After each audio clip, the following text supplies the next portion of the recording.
Truth be told, lads, I was somewhat surprised when I first heard that Ismail Jakobs was headed over to Forest. I was dead certain that Renan Lodi would make his move to the city ground permanent, given how much passion and emotion he displayed during his time at the club, but Marseille snapped him up, and thus the need for a new left-back quickly became apparent. For those of you who don't know an awful lot about Jakobs, he was born in Germany and even played for their under-21s 9 times a couple of years ago, but switched allegiances to Senegal with a view to partaking in the 2022 Qatar World Cup. As fate would have it, however, FIFA weren't able to fully finalize his nationality change in time, and Jakobs ended up missing out on the tournament through administrative reasons. Technicalities aside, this fella has been doing the business on the pitch, and in my eyes, is Monaco's best defender after Axel Disasi, who's almost certainly destined for the Prem himself. As showcased by the graphic on screen, Jakobs has spent just as much time operating as a left winger as he has a left back in his career thus far, so it goes without saying that he likes to get forward into the opposition half. This is further demonstrated by some of the numbers he's produced over the course of the last 12 months,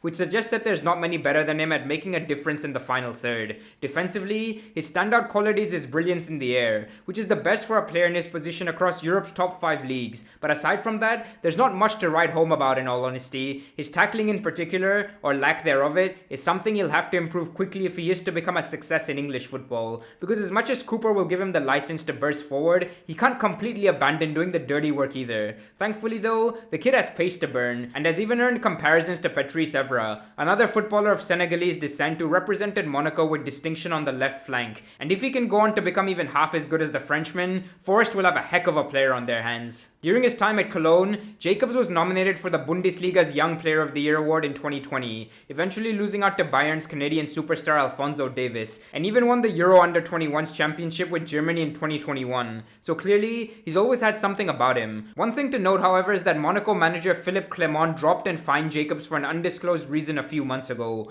While I wouldn't read too much into that, it's pretty clear Steve Cooper doesn't take shit from anyone, as John Joe Shelby quickly found out. So hopefully it was just a one-off mistake rather than a prima donna personality trait. As always, I hope you found this video useful. I implore you to subscribe if you haven't already to help my channel grow, because I can do fuck all without your support, and I'll catch you in the next one, folks. Peace.